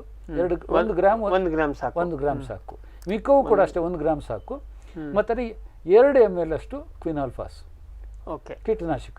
ಅದು ಈ ವೈರ್ ವರ್ಮ್ ಇದ್ರೆ, ಅದು ಯಾವುದೇ ವೈರ್ ಮರಲಿ ನೆಮಟೋಡ್ ಇದ್ರು ಕೂಡ ಅದ್ರ ಬೀಜ ತಯಾರು ಮಾಡಿರ್ತೀವಲ್ಲ, ಮುರಿದಿದ್ದು ಬೀಜ ಎಲ್ಲ ಅದನ್ನ ಅದರಲ್ಲಿ ಮುಳುಗಿಸ್ತೀವಿ. ಎಷ್ಟು ಅಂತ ಮಿನಿಮಮ್ 30 ನಿಮಿಷ ಇರಬೇಕು. ಅರ್ಧ ಗಂಟೆ ಒಳಗೆ ಇಟ್ಟಾಗ ಅದು ಸ್ವಲ್ಪ ಕಾರ್ಬನ್ಡಿಸಮ್ ಒಳಗಡೆ ಹೋಗುತ್ತೆ. ಸರ್ಫೇಸಲ್ಲಿ ಇದು ಮ್ಯಾಂಕೋಸೇಬ್ ಕವರ್ ಆಗುತ್ತೆ, ಬ್ಯಾಕ್ಟೀರಿಯಸೈಡ್ ಒಳಗಡೆ ಹೋಗುತ್ತೆ. ಮತ್ತೆ ಹಾಗೇನೆ ಏನೇ ಇದ್ರೂ ಆರ್ಗ್ಯಾನಿಸಮ್ಸ್ ಬಟ್ ಅರ್ಧ ಗಂಟೆ ಇಡಬೇಕು, ಅದು ಮಾಡಬೇಕು. ಇದರಲ್ಲಿ ಒಳಗಡೆ ಸರ್ಫೇಸಲ್ಲಿ ಇರೋ ಅಂಥದ್ದನ್ನೇ ಮಾತ್ರ ಕಂಟ್ರೋಲ್ ಮಾಡ್ಲಿಕ್ಕೆ ಸಾಧ್ಯ. ಬ್ಯಾಕ್ಟೀರಿಯಾ ಒಳಗಡೆ ಇದ್ರೂ ಕೂಡ ಕಂಟ್ರೋಲ್ ಮಾಡ್ಲಿಕ್ಕೆ ಸಾಧ್ಯ. ಕರೆಕ್ಟ್. ಆದರೆ ಏನಾದರೂ ಬೈ ಚಾನ್ಸ್ ಇದು ಪಿಥಿಯಂ ಸೇರಿದ್ರೆ ಇದು ಕೆಲಸ ಮಾಡೋದಿಲ್ಲ. ಒಳಗಡೆ ಆಗಲೇ ಸೇರಿದ್ರೆ ಆವಾಗ ಏನು ಮಾಡ್ತಾರೆ ಅಂತಂದರೆ, ಇದರ ಜೊತೆಗೆ ಮೆಟಲ್ ಆಕ್ಸಿಲ್ ಕೂಡ ಸೇರಿಸ್ಕೊಳ್ತಾರೆ. ಸಿಸ್ಟಮಿಕ್. ಅದು ಎಷ್ಟು ಪ್ರಮಾಣ ಅಂತಂದರೆ 35% ಇರೋ ಮೆಟಲ್ ಆಕ್ಸಿಲ್. ನೀವು ಸ್ಪಿಂಟು ಸಾಫ್ ಅಂತ ಮಾಡಿರೋದ್ರಲ್ಲಿ ಸಿಸ್ಟಮಿಕ್ ಸಾಕಾಗೋದಿಲ್ಲ ಅಂತ. ಅದು ಕಾರ್ಬನಿಸಮ್ ಪಿಥಿಯಂ ಮೇಲೆ ಕೆಲಸ ಮಾಡೋದಿಲ್ಲ. ಅದು ಜಾಗ ಆದ್ಮೇಲೆ ಗಾಯ ಆಗಿರುತ್ತಲ್ಲ, ಅದನ್ನ ಮಾತ್ರ ಅದು ಕಂಟ್ರೋಲ್ ಮಾಡ್ಕೊಳುತ್ತೆ. ಅಂದ್ರೆ ನೀವು ಹೇಳಿಷ್ಟೇ, ಕೊಳೆ ರೋಗ ಬಂದಿದೆ ಅಂತ ನಮ್ಗೆ ಡೌಟ್ ಇದ್ರೆ ನೀವು ಮೆಟ್ಲಾಕ್ಸಿಲ್ ಬರ್ತೇವೆ. ಇದರ ಜೊತೆಗೆ ಇದರ ಜೊತೆಗೆ 1 ಗ್ರಾಮ ಅದು ಮೆಟಲಾಕ್ಸಿಲ್ 150 ಗ್ರಾಮ್ 35% 200 ಲೀಟರ್ಗೆ ಅಂದ್ರೆ 3/4 ಗ್ರಾಮ್ ಬರುತ್ತೆ 1 ಲೀಟರ್ಗೆ. ಆ ಪ್ರಮಾಣದಲ್ಲಿ ಹಾಕಿದ್ರೆ ಮುಂದಿನ ಮಾಡಿ ಅರ್ಧ ಗಂಟೆ ಅದ್ರಲ್ಲಿ ನೆನೆಸಿಟ್ಟು ಇರ್ತಾರೆ. ಇನ್ನು ಮುಂದಿನ 45-60 ದಿವಸದಲ್ಲಿ ಯಾವ ಕಾಯಿಲೆ ಯಾವ ಸಮಸ್ಯೆಯಲ್ಲೂ ಕೂಡ ಅದು ಮೊಳಕೆ ಬಂದಿದ್ರಲ್ಲಿ ಕಾಣೋದಿಲ್ಲ. ಅಷ್ಟು ದಿನ ನಿಮಗೆ ರಕ್ಷಣೆ ಕೊಟ್ಟಿರುತ್ತೆ ಪೂರ್ತಿ. ನಾನು ಕೂಡ ಸ್ವಲ್ಪ ಎಲ್ಲ ಬಗ್ಗೆ ಮಾಹಿತಿ ಇರೋದ್ರಿಂದ ನಾನು ಒಂದು ಸಣ್ಣ ಪ್ರಯೋಗಗಳು ಮಾಡಿದೆ ನಮ್ಮ ಬೆಳೆಗಾರ ಮಟ್ಟದಲ್ಲಿ. ಅದರಲ್ಲಿ ಏನಂತಂದರೆ, ನನಗನ್ನಿಸ್ತು ಇಷ್ಟೆಲ್ಲ ಆದರೂ ಕೂಡ ದೂರ ಇದು ಕಾಣಿಸ್ತಾ ಇತ್ತು ಕೊಳೆ ರೋಗ. ಒಂದು 150 ಎಕರೆ ಆಗಲಿ, 300 ಎಕರೆ, 10 ಎಕರೆ, 2 ಎಕರೆ ಏನಾದ್ರು ಆಗಲಿ, ಇಷ್ಟೆಲ್ಲ ಟ್ರೀಟ್ಮೆಂಟ್ ಆಗಿದ್ರು ಕೂಡ ದೂರದಲ್ಲಿ ಕಾಣಿಸ್ತಾ ಇತ್ತು. ಆವಾಗ ನನಗೆ ಬಂದಿದ್ದ ಸಂಶಯ, ನಾವು ಹಾಕಿದ್ದು ಅದು ಸರಿಯಾಗಿ ಅದು ವರ್ಕ್ ಆಗಿಲ್ಲ, ಅದಕ್ಕೆ ನಾವು ಯಾಕೆ ಸ್ವಲ್ಪ ಬದಲಾವಣೆ ಮಾಡ್ಬೋದು ಅಂತಂದ್ಬಿಟ್ಟು ನಾವು ಫಸ್ಟ್ ಒಂದು ಸ್ಟೇಜಲ್ಲಿ ಕಾಪರ್ ಆಕ್ಸಿಕ್ಲೋರೈಡು 2 ಗ್ರಾಮ್ 1 ಲೀಟ್ರು, ಅದ್ರ ಜೊತೆಗೆ 3/4 ಗ್ರಾಮ್ 35% ಮೆಟಲ್ ಆಕ್ಸೈಡ್, ಅದಿಷ್ಟು ಮೊದಲು ಟ್ರೀಟ್ಮೆಂಟ್ ಮಾಡಿತ್ತು. ಅದ್ರ ಮುಖ್ಯ ಏನಂತಂದರೆ ಟಾರ್ಗೆಟ್ ಪಿಥಿಯಮ್ಮೆ. ಅದರ ಜೊತೆಗೆ ನಾವು ಪ್ಲಾಂಟೋಮೈಸಿನ್ ಕೂಡ ಸೇರಿಸಿದ್ವಿ. ಅದು ಅಂದರೆ ಇದು ಎಲ್ಲದ್ರ ಜೊತೆಗೆ ಹಾಕ್ಬೋದಾ? ಇಲ್ಲ, ಇದನ್ನ ಸಪ್ರೇಟ್ ಆಗಿಟ್ವಿ. ಸ್ಪ್ರಿಂಟು ಮತ್ತು ಕೀಟನಾಶಕ ಸಪ್ರೇಟ್ ಆಗಿಟ್ವಿ. ಇದು 3 ಹಾಕಿ ಅದರಲ್ಲಿ ಅರ್ಧ ಗಂಟೆ ಟ್ರೀಟ್ಮೆಂಟ್ ಮಾಡಿ ಅದನ್ನು ಬಸ್ತು ಹೋಗಕ್ಕೆ ಬಿಟ್ವಿ. ಮತ್ತು ನೆಕ್ಸ್ಟ್ ಸ್ಟೇಜಲ್ಲಿ ಸ್ಪ್ರಿಂಟು ಮತ್ತು ನೆಕ್ಸ್ಟ್ ಸ್ಟೇಜಲ್ಲಿ ಇದು ಆರ್ಕೆ ಬಂದಮೇಲೆ ಇದು ಸ್ವಲ್ಪ ಇಲ್ಲ ಬಸ್ತೋಗ್ಬಿಡುತ್ತೆ. ಒಂದು 5-10 ನಿಮಿಷದಲ್ಲೇ ಪೂರ್ತಿ ಬಸ್ತೋಗುತ್ತೆ. ಅದೇ ಚೀಲನ ಮತ್ತೆ ಇನ್ನೊಂದು 30 ನಿಮಿಷ ಇನ್ನೊಂದು 2 ಸೆಕೆಂಡ್ ಟ್ರೀಟ್ಮೆಂಟ್, 2 ಸೆಕೆಂಡ್ ಸ್ಟೇಜ್. ಅಷ್ಟು ಮಾಡಿದಾಗ 100% ಜರ್ಮಿನೇಟೆಡ್ ಅಲ್ಲಿ ಯಾವ ಕಾಯಿಲೆನೂ ಕಾಣಲಿಲ್ಲ. ಅದರಲ್ಲಿ ಮೊದಲಲ್ಲಿ ನಾವು ಬ್ಯಾಕ್ಟೀರಿಯಾಗೆ ಅಟ್ಯಾಕ್ ಮಾಡಿದ್ವಿ, ಪಿಥಿಯಮ್ಗೆ ಅಟ್ಯಾಕ್ ಮಾಡಿದ್ವಿ, ಮತ್ತೆ ನಂತರ ಇದು COC ಕೋಟಿಂಗ್ ಆಗೋದ್ರಿಂದ ಅದು ಸ್ವಲ್ಪ ಸ್ಟೋರೇಜ್ ಮಾಡಕ್ಕೆ ಬಿಡ್ತೀವಲ್ಲ, ಅವಾಗಲೂ ಕೂಡ ಏನು ಬರಕ್ಕೆ ಸಾಧ್ಯ ಇಲ್ಲ ಅಲ್ಲ, ಗ್ಯಾಪಲ್ಲಿ. ಮತ್ತೆ ಅಲ್ಲ, ಒಳಗಡೆ ಇದು ಸೀಡ್ ಟ್ರೀಟ್ಮೆಂಟ್ ಮಾಡಿ ಇಟ್ಟು ನಂತರ ನಾವು ಬಿತ್ತನೆ ಮಾಡೋಕ್ಕೆ ಮೊದಲು. ಮತ್ತು 2ನೇ ಸ್ಟೇಜಲ್ಲಿ ರೆಕಮೆಂಡೆಡ್ ಏನುಂಟು ಸ್ಪ್ರಿಂಟು 2 ಗ್ರಾಮ್, ಗೊತ್ತಾಯ್ತು. ಆಮೇಲೆ ಎರಡನೇ ಗುಂಡಿಯಲ್ಲಿ ಎರಡನೇ ಗುಂಡಿಲಿ ಸ್ಪ್ರಿಂಟು ಕ್ವಿನಾಲ್ಫಾಸ್ ಹಾಕಿ ಅರ್ಧ ಗಂಟೆ ಇದ್ರಲ್ಲಿ ಅರ್ಧ ಗಂಟೆ ಮಾಡಿದಾಗ 100ಕ್ಕೆ 100ರಷ್ಟು ಕಂಟ್ರೋಲ್ ಸಿಕ್ತು. ಬಟ್ ಇದೊಂದು ಬದಲಾವಣೆ ಟ್ರೀಟ್ಮೆಂಟ್ ನಾವು ಏನು ಅಡಿಷನಲ್ ಇಲ್ಲ, ಒಂದು 5-10 ನಿಮಿಷ ಒಂದೆರಡು ಲೇಬರ್ಸ್ ಜಾಸ್ತಿ ಆಗ್ಬೋದು.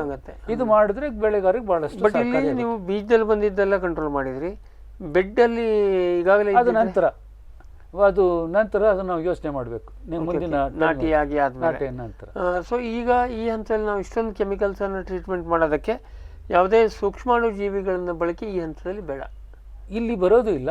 ಅಥವಾ ನೀವು ಸಾವಯವ ಪದ್ಧತಿಯಲ್ಲಿ ನೀವು ಬೆಳೆಸಬೇಕು ಅನ್ನೋದಾದ್ರೆ ಇವುಗಳ ಬೀಜದ ಆಯ್ಕೆ ಚೆನ್ನಾಗಿದ್ರೆ, ನಾವು ಆಯ್ಕೆ ಮಾಡಿ ಜಮೀನಲ್ಲಿ ನೀರು ನಿಲ್ಲ ಅಂತ ವ್ಯವಸ್ಥೆ ಇದ್ರೆ ಅವಾಗ ನಾವು ಬೇಕಾದ್ರೆ ನಾವು ಸೂಡೋಮೋನಾಸ್ ಮತ್ತೆ ಟ್ರೈಕೋಡರ್ಮಾ ನಾವು ಅದನ್ನ ಬೆಡ್ಡಿಗೆ ಟ್ರೀಟ್ಮೆಂಟ್ ಮಾಡೋದು ಇಲ್ಲ, ಬೆಡ್ಡಿಗೆ ಟ್ರೀಟ್ಮೆಂಟ್ ಮಾಡಿ ನಾವು ಹಾಕೋದು. ಆಮೇಲೆ ಈವನ್ ಬೀಜೋಪಚಾರವಾಗೂ ಕೂಡ ನೀವು ಸ್ಪ್ರಿಂಟು ಕಂಪನಿನ ಇನ್ಯಾವುದೋ ಬಳಸೋ ಬದಲಿಗೆ ಅಲ್ಲಿ ಸುಡೋಮೋನಾಸು ಮತ್ತೆ ಟ್ರೈಕೋಡರ್ಮಾ ಹಾಕೊಂಡು ಹೋಗ್ಬೋದು, ಅದರಲ್ಲಿ ಅದ್ದಿ ಮಾಡ್ಬೋದು. ಬಟ್ ನೀವು ನೋಡಿದ ನಂತರ ನೆಮಟೋಡ್ ನಿಯಂತ್ರಣಕ್ಕೆ ನಾವು ಪೋಚೋನಿಯಾ ಆದ್ರೂ ಆಗಲಿ, ಆರ್ಗಾನಿಸಮ್ ಸ್ಪೆಸಿಲೋಮೈಸಿಸ್ ಆಗಲಿ, ಅದನ್ನು ನಾವು ನೇರ ನಾವು ಬೆಡ್ಗೆ ನಾವು ಹಾಕೊಂಡು ಹೋಗ್ಬೋದು. ಅದು ನಿಮ್ಮ ಅನುಭವದಲ್ಲಿ, ಏಕೆಂದರೆ ಈ ಮಟ್ಟದ ಕೊಳೆ ರೋಗ ಬರುವಂಥ ಬೆಳೆ ಇದು PTM ಹೊಡೆತಕ್ಕೆ, ಯಾಕೆ ಸಾಮಾನ್ಯ ಮಳೆ ಹೆಚ್ಚು ಬೀಳುವಂಥ ಪ್ರದೇಶದಲ್ಲಿ ಈ ಬೆಳೆ ಹೆಚ್ಚಿದೆ. ಸಾವಯವದಲ್ಲಿ ಮಾಡೋದವ್ರು ಇದ್ದಾರಾ, ಮಾಡೋಕ್ಕಾಗತ್ತಾ? ಕಮರ್ಷಿಯಲಿ ವಯಬಲ್ ಆಗಿ ನಾನು ಮೊದಲೇ ಹೇಳಿದೆ, ಇವುಗಳ ಹೊರತಾಗಿ ಕೂಡ ಬೀಜದ ಆಯ್ಕೆ ಸರಿ ಇದ್ದು ಜಾಗ ಸರಿ ಇದ್ರೆ ನಾವು 330 ಮೂಟೆವರೆಗೂ ಕೂಡ ಸಾವಯವದಲ್ಲಿ ತಗೊಂಡಿದ್ವಿ. ಬಟ್ ಸರ್ಟಿಫೈಡ್ ಸಾವಯವ ಫಾರ್ಮ್ ಆ ಥರ ಇಲ್ಲ, ಆ ಥರ ಬರೋಕ್ಕೆ ಸಾಧ್ಯ. ಅಷ್ಟು ಕೆಮಿಕಲ್ ಕಡಿಮೆ ಆಗಿದೆ. ಇದು 10 ತಿಂಗಳು ಬೆಳೆ, ಮತ್ತೆ ಸರ್ಟಿಫಿಕೇಟ್ ನೀವು ಹಾಕಿ ಸರ್ಟಿಫಿಕೇಟ್ ತೊಗೊಳಕ್ಕಾಗ್ಲಿ ಕ್ರಾಪ್ ಮುಗಿದೋಯ್ತು. ಇಲ್ಲ, ಹಂಗಲ್ಲ. ಅದಕ್ಕೆ ಪ್ರೊಸೆಸಿಗೆ ಕೊಡ್ತಾರೆ, ಫಾರ್ಮಿಗೆ ಕೊಡ್ತಾರೆ, ಯಾವುದೇ ಒಂದು ಬೆಳೆಗೆ ನಿರ್ದಿಷ್ಟಕ್ಕಿಂತ ಕೊಡ್ತಾರೆ. ಬಟ್ ಆ ಥರ ಯಾರು ಪ್ರಯತ್ನಕ್ಕೆ ಹೋಗಿರ್ಲಿಕ್ಕಿಲ್ಲ. ಅದಕ್ಕೆ ಆ ಥರ ಇಲ್ಲ. ಅದಕ್ಕೆ ಮಿನಿಮಮ್ 2 years ಕನ್ವರ್ಷನ್ ಪೀರಿಯಡ್ ಇರಬೇಕು, ಅಲ್ಲ ಅದು ಡಿಸ್ಟೆನ್ಸ್ ಬೇಕು. ಅಲ್ಲಿ ಅಲ್ಲ, ಸಾವಯವ ಫಾರ್ಮ್ ಅಂತ ಮಾಡ್ಬೋದು. ಇನ್ವೇ ಆ ಸರ್ಕಸ್ಸಿಗೆ ಯಾರು ಹೋಗಿಲ್ಲ, ಯಾಕೆಂದ್ರೆ ಇದು ಶಾರ್ಟ್ ಟೈಮು ಮತ್ತು ತಲೆಬೇನೆ ರೋಗಗಳು ಇರುವಂಥದ್ದಾಗಿದ್ದರೆ ಪ್ರಶ್ನೆ ಇಲ್ಲ. ಈಗ ನಾವು ಹೆಚ್ಚು ಪ್ರಮಾಣಕ್ಕೆ ಅಂತ ಹೋದಾಗ ಇಂಟಿಗ್ರೇಟೆಡ್ ಅಪ್ರೋಚ್ ತಗೊಳ್ಬೇಕೇ ಹೊರತು ಒಂದು ಸಣ್ಣ ಅನುಭವ ಕೂಡ ನಾನು ಹೇಳ್ತೀನಿ. ನಾನು ನಾಗ್ಪುರದ ಹತ್ರ ಮನ್ಸಾರ್ ಅಂದ್ಬಿಟ್ಟು ಒಂದು ಜಾಗ, ಅಲ್ಲಿ 3 ವೆರೈಟಿ ಶುಂಠಿ, 3 ವೆರೈಟಿ ಅರಿಶಿನ ಹಾಕಿದ್ವಿ. ಅದರಲ್ಲಿ ಇಂಟಿಗ್ರೇಟೆಡ್ ಮೆಥಡ್ ಹಾಕಿದ್ವಿ, ಸಾವಯವ ಪದ್ಧತಿ ಕೂಡ ಹಾಕಿದ್ವಿ. ಅಲ್ಲಿ ನಾವು ಅಲ್ಲೇನೆ ಘನಜೀವಾಮೃತ ಅಂದರೆ ಕೊಟ್ಟಿಗೆ ಗೊಬ್ಬರ ಚೆನ್ನಾಗಿ ಇದ್ದಿದ್ದು ನಾವು ಹಾಕ್ಕೊಂಡು ಹೋದ್ವಿ. 6 ಬಾರಿ ನಾವು ಜೀವಾಮೃತ ಪ್ರಿಪೇರ್ ಮಾಡಿ 6 ಬಾರಿ ಪ್ರತಿ ತಿಂಗಳಿಗೆ ಒಂದೊಂದ್ಸತಿ ನಾವು ಡ್ರೆಂಚ್ ಮಾಡ್ಕೊಂಡು ಹೋದ್ವಿ. ಆದರೆ ಈಲ್ಡ್ ವೈಸ್ ಬಂದರೆ ಅಜ್ಗಜಾಂತರ ವ್ಯತ್ಯಾಸ. ಅಲ್ಲಿ ನಮ್ಮ ಸಾಯಿಲ್ ಅಷ್ಟು ಆರ್ಗ್ಯಾನಿಕ್ ಕಂಟೆಂಟ್ ಇಲ್ಲ, ಅಷ್ಟು ಫರ್ಟೈಲ್ ಇರಲಿಲ್ಲ. ಅಲ್ಲಿ ಇಂಟಿಗ್ರೇಟೆಡ್ ಹಾಕಿದ್ರಲ್ಲಿ ಡಬಲ್ ಕ್ರಾಪ್ ಸಿಕ್ತು. ಓಕೆ, ಇದರಲ್ಲಿ ನಮಗೆ ನಿರೀಕ್ಷಿತ ಟರ್ಮರಿಕ್ ಆಗಲಿ, ಬ್ಲ್ಯಾಕ್ ಜಿಂಜರ್ ಆಗಲಿ, ಮತ್ತು ಇದಾಗಲಿ ಶುಂಠಿ ಆಗಲಿ, ಯಾವುದಲ್ಲೂ ಕೂಡ ಆ ಪ್ರಮಾಣದಲ್ಲಿ ನಮಗೆ ಸಿಕ್ಕಲಿಲ್ಲ. ಸೊ ಹೆಚ್ಚು ಇಳುವರಿ ನಾವು ತಗೊಳ್ಬೇಕು ಅಂತ ಹೋದ್ರೆ ಇಂಟಿಗ್ರೇಟೆಡ್ಗೆ ಹೋಗ್ಬೇಕು. ಸೊ ನಾವು ಬರೇ ಒಂದು ಯಾವುದೋ ಒಂದು ಥೇರಿಗೆ ಅದು ನಿರ್ದಿಷ್ಟವಾಗಿ ಯಾರೋ ಆರ್ಗ್ಯಾನಿಕ್ ಬೇಕು, ಅದಕ್ಕೆ ಪ್ರೀಮಿಯಂ ಆಸಕ್ತರು ಇದ್ರೆ ಮಾತ್ರ ನಾವು ಟ್ರೈಕೋಡರ್ಮಾ, ಸೂಡೋಮೋನಾಸು, ಮೆಟರೈಸಿಯಮ್ಮು, ಪೆಸಿಲಿಯೋಮೈಸಿಸ್ಸು ಇವುಗಳೆಲ್ಲ ಕೂಡ ನಾವು ಹಾಕಿ ನಾಟಿ ಹಂತದಲ್ಲಿ ನಾವು ಹಾಕಿ ಬೀಜೋಪಚಾರವಾಗಲಿ ನಾಟಿ ಹಂತ ಬೆಡ್ಗಳಿಗೆ ಹಾಕೋದಾಗಲಿ ಅದು ಮಾಡಿದ್ರೆ ಅನುಕೂಲ ಆಗುತ್ತೆ. ಅಷ್ಟರ ಮಟ್ಟಿಗೆ ನೀವು ಕಾಸ್ಟ್ ಕಡಿಮೆ ಮಾಡ್ಬೋದು, ಕೆಮಿಕಲನ್ನು ಕಡಿಮೆ ಮಾಡ್ಬೋದು. ಅಗತ್ಯ ಬಿದ್ದಾಗ, ಅನಿವಾರ್ಯ ಬಿದ್ದಾಗ ಕೆಮಿಕಲನ್ನು ಬಳಸಿ, ಆದರೆ ಹೆಚ್ಚು ಈಗ ಇದು ಶುಂಠಿಗೆ 30ಕ್ಕೂ ಹೆಚ್ಚು ಔಷಧಿ ಗುಣಗಳಿದೆ. ಅವರು ಮತ್ತೆ ಲೇಹ್ಯ ಮತ್ತೆ ಅವರ ಆಯುರ್ವೇದಿಕ್ ಪ್ರಿಪರೇಷನ್ ಅದಕ್ಕೆಲ್ಲ ಬೇಕಾದ ಸಾವಯವ ಪದ್ಧತಿಯಲ್ಲಿ ಬೆಳೆದು ಶುಂಠಿನೇ ಆಗಬೇಕು ಅಂದಾಗ ಪರ್ಯಾಯ ಸಣ್ಣ ಪುಟ್ಟ ಇಳುವರಿ ವ್ಯತ್ಯಾಸ ಆದ್ರೂ ಕೂಡ ಅಲ್ಲಿ ಅವರು ಹೆಚ್ಚಿಗೆ ರೇಟ್ ಕೊಡೋಕೆ ಮೌಲ್ಯ ಜಾಸ್ತಿ ಇರುತ್ತಲ್ಲ, ಅದಕ್ಕೆ ಯಾವ ಕೂಡ ಶಿಲೀಂಧ್ರನಾಶಕ ಕೀಟನಾಶಕದ ಲೇಷಾಂಶ ಇರೋದಿಲ್ಲ, ಉತ್ತಮ ಬೆಲೆ ಕೂಡ. ಸೊ ಅವಾಗ ಕೊನೆ ಪಕ್ಷ ಒಮ್ಮೆ ಸೀಡ್ ಟ್ರೀಟ್ಮೆಂಟಿಗೆ ಬಳಸಿದ್ರು ಕೂಡ ಬೆಡ್ಡಿಗೆ ಯಾವುದೇ ಕೆಮಿಕಲ್ ಬಳಸದೆ ನಾವು ಮಾಡ್ಬೋದು. ಈ ಇದು ಪರಿಶುದ್ಧ ಆಯ್ತು, ಇದು ಕ್ಯಾರಿ ಆಗೋದಿಲ್ಲ. ಯಾವುದೇ ನಾವು ಕೀಟನಾಶಕ ಕೂಡ ಒಂದು ಪೀರಿಯಡ್ ಇರುತ್ತೆ, ಮೋರ್ ದನ್ 96 days. ಇಲ್ಲಿ 1 ವರ್ಷದ ಮುಂದೆಲ್ಲ ಕ್ಯಾರಿ ಆಗೋ ಪ್ರಶ್ನೆ ಬರೋದಿಲ್ಲ, ಅಂದ್ರೆ ಇದು ಬರೋದಿಲ್ಲ. ಏನು ರೆಸಿಡ್ಯೂ ಇದು ಉಳಿಯೋದಿಲ್ಲ, ಅಷ್ಟೆಲ್ಲ ಕಾಲ ಯಾವುದು ಉಳಿಯೋಕ್ಕೆ ಚಾನ್ಸ್ ಇಲ್ಲ. 96 ಡೇಸ್ ಗ್ಯಾಪ್ ಇದ್ದರೆ ಸಾಕಾಗುತ್ತೆ, ಸಾಕು. ಈಗ ಬಾಳೆಹಣ್ಣಿಗೆ ಕಾರ್ಬನಿಸಮ್ ಎಲ್ಲ ಮುಳುಗಿಸಿ ಮಾರುಕಟ್ಟೆಗೆ ತರ್ತಾರಲ್ಲ, ಅದು ಹೇಳಿ, ಅದು ಏನು ಮಾಡೋಕ್ಕಾಗೋದಿಲ್ಲ. ವೀಕ್ಷಕರೇ, ಇಷ್ಟೊತ್ತು ನಮ್ಮ ಚರ್ಚೆಯನ್ನು ಕೇಳಿದ್ರಿ. ಶುಂಠಿ ಬೇರೆ ಎಲ್ಲ ಚೆನ್ನಾಗಿದೆ ಎಲ್ಲ ಅಂತಂದ್ರೂ ಕೂಡ ಈ ಕೊಳೆ ರೋಗದ ಸಲುವಾಗಿ ಭಾಳ ಸಫರ್ ಆಗ್ತಾರೆ. ಆದರೆ ಇಲ್ಲಿ ಇಷ್ಟೇ ವಿಶೇಷ, ಈಗ ನಮ್ಮ ವೇಣುಗೋಪಾಲ್ ಸರ್ ಹೇಳ್ದಂಗೆ ಸೀಡ್ ಟ್ರೀಟ್ಮೆಂಟು ಪಕ್ಕಾ ಮಾಡಿದರೆ ಅಲ್ಲೇ ನಿಮ್ಮ ಅರ್ಧ ಸಮಸ್ಯೆಗಳು ಪರಿಹಾರ ಆಗಿಬಿಡುತ್ತೆ. ಆದರೆ ಬಹುತೇಕ ಸಂದರ್ಭದಲ್ಲಿ ಬೇರೆ ಬೇರೆ ಕಾರಣದಿಂದ ಇದು ಅರ್ಧಂಬರ್ಧ ಮಾಡಿನೋ ಅಥವಾ ಯಾವುದನ್ನು ಯಾಕೆ ಹಾಕಬೇಕು ಗೊತ್ತಿಲ್ಲದೇನೋ, ಮತ್ತು ಇತ್ತೀಚಿನ ದಿನಗಳಲ್ಲಿ ಈ ಸಾವಯವ ಹೇಳುವಂಥ ಒಂದು ಗುಂಗಿನಲ್ಲಿ ಬೇಕಾಗಿದ್ದು ಬೇಡಲಾರದ್ದು ಅರ್ಧಂಬರ್ಧ ಮಾಡಿ, ಈ ಥರದಲ್ಲೇ ಬಹುತೇಕ ಸಂದರ್ಭದಲ್ಲಿ ರೈತರು ಸರಿಯಾದ ಜ್ಞಾನವನ್ನು ಮಾಡ್ಕೊಳ್ಳೋದೇ ಒಂದೇ ಬ್ಲ್ಯಾಂಕೆಟ್ ರಾಸಾಯನಿಕ ಗೊಬ್ಬರ ಹಾಕಿದರೆ ಮಣ್ಣು ಹಾಳಾಗ್ತದೆ ಅಂತೇಳಿ ಹೇಳಿ ಒಂದು ಬ್ಲ್ಯಾಂಕೆಟ್, ಆರ್ಗ್ಯಾನಿಕ್ ಗೊಬ್ಬರ ಹಾಕಿ ರಾಸಾಯನಿಕ ಹಾಕಿದರೆ ಇಂಟಿಗ್ರೇಟೆಡ್, ಈಗ ಸರಿ ಹೇಳ್ತಾಯಿದ್ರು, ಇಂಟಿಗ್ರೇಟೆಡ್ ಅಪ್ರೋಚ್ ಮಾಡಿದರೆ ಯಾವುದೂ ಹಾಳಾಗೋದಿಲ್ಲ. ನಮ್ಮ ಇಳುವರಿ ದೃಷ್ಟಿಯಿಂದ ನೋಡಿದರೆ ಈ ಥರದ್ದು ಮಾಹಿತಿ ಕೊರತೆಯಿಂದಲೇ ಬಹುತೇಕ ಬೆಳೆಗಳಲ್ಲಿ ಸಮಸ್ಯೆಗಳು ಬರೋದು ಮಾಹಿತಿ ಕೊರತೆ ಅಥವಾ ಅರ್ಧಂಬರ್ಧ ಮಾಡೋದು. ಈ ಕಡೆ ಇದನ್ನು ನೋಡೋದು, ಫೇಸ್ಬುಕ್ನಲ್ಲಿ ಹೇಳಿದ್ದು ಮಾಡೋದು, ವೇಣುಗೋಪಾಲ್ ಸರ್ ಹೇಳಿದ್ದು ಮಾಡೋದು, ಎರಡೂ ಮಿಕ್ಸ್ ಮಾಡೋದು, ಅದು ಯಾವುದೂ ಸರಿಯಾಗಿ ವರ್ಕ್ ಆಗೋದಿಲ್ಲ. ಇಲ್ಲ, ಹಲವಾರು ಸಮಯದಲ್ಲಿ ಕಾಂಬಿನೇಷನ್ ಸರಿ ಇರುತ್ತೆ, ಡ್ಯೂರೇಷನ್ ಕಡಿಮೆ ಇರುತ್ತೆ, ಅವಾಗ ಯಾವ ಮಾಡಿದ್ದು ಕೂಡ ಇವರೆಲ್ಲ ಹೇಳಿದ್ದೆಲ್ಲ ಮಾಡಿ 2 ನಿಮಿಷಕ್ಕೆ ಅದ್ದು ಹಿಂಗೆ ಚೀಲ ಅದ್ದು ತೆಗೆದ್ರೆ ಹೋಯಿತು, ಅರ್ಧ ಗಂಟೆ ಬಿಡುವಾಗ ಅರ್ಧ. ಸೊ ಇಲ್ಲಿ ಸರಿಯಾದ ಮೂಲದ ಮಾಹಿತಿ ಇಲ್ಲದೇ ಶುಂಠಿನಲ್ಲಿ, ಹಾಗಾಗಿ ಅಷ್ಟೊಂದು ಕಂಪ್ನಿಗಳು ತಮ್ಮದು ವ್ಯಾಪಾರ ಮಾಡ್ಕೊತಾ ಇದ್ದಾವೆ. ಕೊಳೆ ರೋಗಕ್ಕೆ ಮಾರುವ ಔಷಧಿಯ ಕಂಪ್ನಿಗಳು ರೈತ ಮಾಡಲಿ ಬಿಡಲಿ ಅವಂತೂ ಮಾಡ್ಕೊತವೆ. ಆ ಥರ ಆಗೋದು ಬೇಡ ಅಂತ ಹೇಳಿಕೊಂಡು ಇವತ್ತಿನ ಈ ಜ್ಞಾನವಿಜ್ಞಾನಿ ಕಂತಲ್ಲಿ ನಮಗೆ ಇಷ್ಟು ಮಾಹಿತಿಯನ್ನು ಕೊಟ್ಟಿದ್ದಕ್ಕೆ ವೇಣುಗೋಪಾಲ್ ಸರಿಗೆ ನಿಮ್ಮೆಲ್ಲರ ಪರವಾಗಿ ಧನ್ಯವಾದವನ್ನು ಹೇಳ್ತಾ, ಮುಂದಿನ ಕಂತಲ್ಲಿ ಈಗ ನಾವು ಬೀಜ ತಯಾರಿ ಮಾಡುವವರಿಗೆ ಬಂದ್ವಿ. ಮುಂದಿನ ಕಂತಿನಲ್ಲಿ ನಾಟಿ ಮತ್ತು ಅದರ ಮುಂದಿನ ಹಂತವನ್ನು ನೋಡೋಣ. ಕಾರ್ಯಕ್ರಮ ನೋಡಿ ನಿಮಗೂ ಪ್ರಯೋಜನಕ್ಕೆ ಬಂತು ಅಂತ ಅಂದ್ಕೊಂಡು ಇವತ್ತಿನ ಜ್ಞಾನವಿಜ್ಞಾನಿ ಕಂತನ್ನು ಮುಗಿಸ್ತಾ ಇದ್ವಿ. ನಮಸ್ಕಾರ. ಈ ಕಾರ್ಯಕ್ರಮದ ಪ್ರಾಯೋಜಕರು ಜೈನ್ ಇರಿಗೇಷನ್ ಸಿಸ್ಟಮ್ಸ್ ಲಿಮಿಟೆಡ್, ಜಾಗತಿಕ ತುಂತುರು ಮತ್ತು ಹನಿ ನೀರಾವರಿ ಉಪಕರಣಗಳ ಉತ್ಪಾದಕರು, ಬೇಸಾಯ ತಂತ್ರಜ್ಞಾನ ನಿರೂಪಕರು ಹಾಗೂ ರೋಗರಹಿತ ಟಿಶ್ಯೂ ಕಲ್ಚರ್ ಗಿಡಗಳು, ಕ್ಯಾಡ್ಬರೀಸ್, ಕೋಕೋ ಬೆಳೆಸಿ ಅಧಿಕ ಆದಾಯ ಗಳಿಸಿ, ಹಾಗೂ ಸ್ಟಿಲ್ ಇಂಡಿಯಾ, ಸ್ಟಿಲ್ ಉಪಕರಣಗಳು ತನ್ನಿ ಪರಿವರ್ತನೆ.